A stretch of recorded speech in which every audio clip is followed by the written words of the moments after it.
Hey guys, today we're going to talk about the iOS 14 update, what this means, and most importantly, how to overcome it.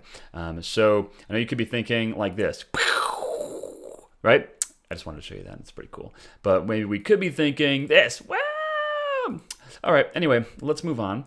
So let's talk about this right now. Here we go. So we have the iOS 14. So if you're not familiar with this, which I don't know why you wouldn't be if you're watching this video, this changed a lot of stuff. Okay, so basically what this means is that Facebook, your Facebook ads are not being tracked as well with people using Apple devices, which just so happens to be like everyone.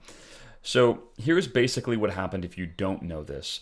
So what happened is Apple decided to allow users, so people like you and me, allow users to decide if they wanted their activity tracked on the apps that they're using. Okay, so I'm not going to get into a huge explanation about this, but essentially if you've downloaded iOS 14, you know that when you open an app, it basically says, this app is trying to, essentially harvest data from you.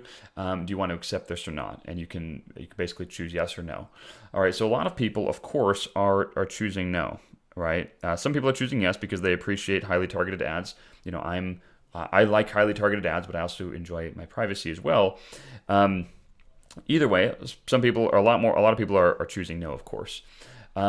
So what this means is when iOS 14 gives people this option, they can choose no, I don't want my data essentially harvested for advertising purposes. And what that means is Facebook doesn't get that data, right? So they're no longer in the loop. So they used to be in the loop with all of the data that you would basically generate when you used an app.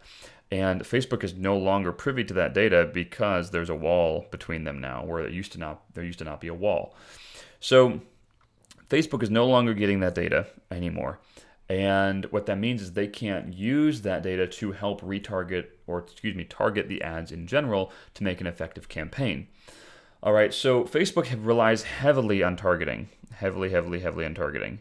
I made a video about this yesterday, where if you have crappy targeting in your ads, your ads are not going to work on Facebook. Okay, other platforms they will, but not on Facebook. Targeting is very, very important. So the fact that Facebook's targeting system is really jacked up thanks to iOS is a big issue and a big problem.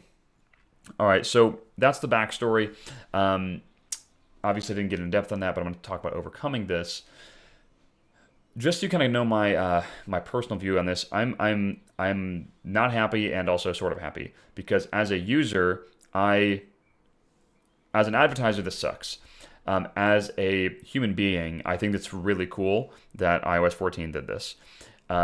Because they are basically allowing us to choose when we want our data given and sold.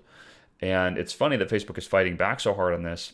And I think the funny part is that they're fighting so hard because the only reason that their methodology worked is because they literally weren't asking for permission in plain English to harvest your data and use it to monetize you. So in a way, as a American, a human being that just likes freedom, I think this is cool. As an advertiser, this is not cool. So I have mixed feelings about it. So let's talk about how to survive this, right? So how to survive this. All right. So the first one is basic, okay? And I know it depends on where you're at. You're going to think this is the dumbest thing in the world if you haven't made money yet. If you have, this is going to be helpful. And so you're making money, so make money. Here's the key, is keep it. Okay, keep it.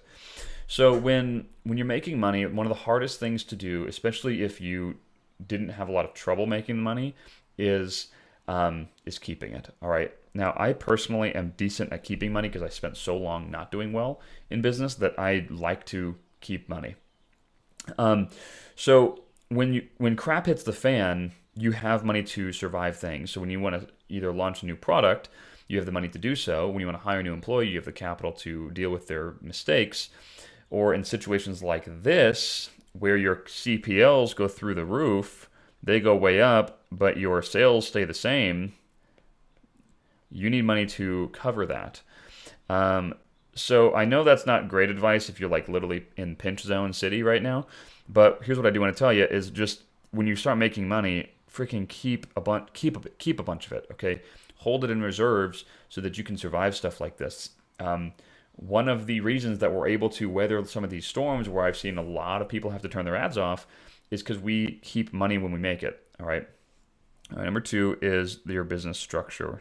I'm going to get into some tangible things here in a second. Well, this is tangible. This is actually more important than the other stuff. Your business structure, you need to be profitable, okay? Again, this is going to seem really dumb to you if you are not profitable yet. If you are profitable, it doesn't matter, whatever. You just got to be super profitable, okay? So make as much profit as you can with your business structure. The reason we've been able to weather this storm and actually increase our spend is because of our business structure, all right? We attempt to be profitable at every juncture. So every single juncture in our business, we attempt to be profitable. Doesn't mean we are, it just means we attempt to. So we've had people that tried to like come in and run our business at like more of a executive level, and they were willing to take losses in areas that I was not willing to accept. And when they were in charge of some parts of the business, things went to financial hell. But what you need to do is attempt to be profitable in every area of your business, because there will be times when stuff like this happens and it levels or kills your sales, and you need to rely on other parts of your business to keep the whole thing afloat. For us, we have a lot of people that rely on our business. Some of them rely, their entire family banks on the income that they generate through our business. Some people are, of course, part-time. Some people are just making a supplementary income, but there's a lot of people that would be heavily affected if we go down. So we need to be intelligent with our finances. You have to think of your business as if there is hundreds of people relying on you to put food on the table. When you do that, you're a lot smarter with your money, and you do that by having a good business structure and keeping your money when you make it. All right? All right, number 3. This is a few more things. So nurture and let's say monetize your list. All right, so your list is the subscribers that you generate through your lead gen. Okay, so when you generate a lead, you can call that a subscriber to your list, or this is the whole thing is called your list, right? Now your list, this is your most valuable asset. All right, this is your number 1 asset in your business, is your list. So a lot of people have used this example before. I'm not going to use their exact examples, but basically when someone buys a really big company, they're not buying the technology usually, they're buying the list or the customer base. So if I wanted to go start a software company that rivaled, ClickFunnels, for instance, which I would never do, because that would be insanely hard to take on. Let's just say I wanted to start a rival funnel building company, right? Because I'm insane. If I wanted to do that, I could probably hire some people to knock off the technology of ClickFunnels. But what they have is, I don't know what they have. Let's say they have hundreds of thousands of users and millions of subscribers on their prospect list that they could wipe the floor with me in 2 seconds by sending like 1 email out. This list that they've generated is their number 1 asset. So if someone wants to buy ClickFunnels, they're not buying the software because someone could build that software. They're buying the list. All right. So what you need to do during times like this is nurture, take care of your list, and monetize them. You do that by adding value, by the way, and giving them offers that actually make their life better. But your list right now is going to be especially important because your CPLs are going up, right? So that means you need to make more money from the leads that you generate. You have to do it. Again, you're doing this by serving them, but my level of servitude has actually gone up. I've thought about, how do I treat my customers better? How do I treat my leads better, my prospects better? How do I help them in their life and business more so than what I've been doing? Because I basically need to make more money from the list to help cover this cost. All right. You do that by, again, helping and serving and adding value. All right. This is a huge one, you guys. Guys, we have made up a ton of the sins of Facebook and iOS 14. We've made up for a ton of that with this right here. Last thing is ad variance and split testing. All right, so depending on how good you are at advertising, how much you've been doing this game, you're not going to want to do this, or you are going to want to do this, whatever. The more ad variance you have running to the more different targets, the better you're at. I had a conversation with a guy today. We were talking about a different ad platform, but he said he spent millions on these ads that he's talking about. He said, for every 25 ads I make, I have like 1 that takes off. 25 to 1. Now, that could seem totally scary to you, and that's a lot, but he spent millions and made millions from one ad. So here's my question. Would you make 25 ads to make millions? I would. So basically, how fast can you crank out 25 ads, right?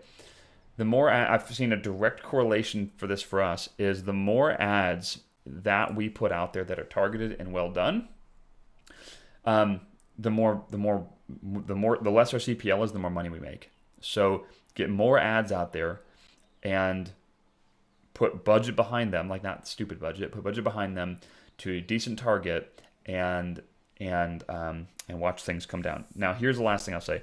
Facebook is going to figure this out, you guys. They're a gigantic company with billions in cash revenue a year. They're going to find a way to keep their business afloat. Like, they're going to do it. So even with all this stuff, I've already seen our costs come down, literally, and without even changing anything. So we were able to weather the storm because we kept money, because we have a good business structure. So as things started hitting the fan and we were paying triple our lead cost, we still didn't lower the budget. We're getting less leads, obviously, which sucks. But we still didn't lower the budget. We just pounded through a lot of it. I've seen a lot of our competitors, I don't see their ads anymore. They ran out of cash or they whatever, right? They're not there. And now costs are coming back down, probably because Facebook's figuring some stuff out, right? Or they figured out a way to train the ads that is effective now, even with this crazy freaking change. So there's a ton of value in keeping your money when you make it, having a good business structure, and just powering through stuff like this. At the same time, you can power through it easier when you nurture your list and test out a bunch of different ad variants. Sounds good? All right, let's do one more. It's time to party, baby. Let's freaking do it. All right, guys, hope you have an amazing day, and talk to you soon.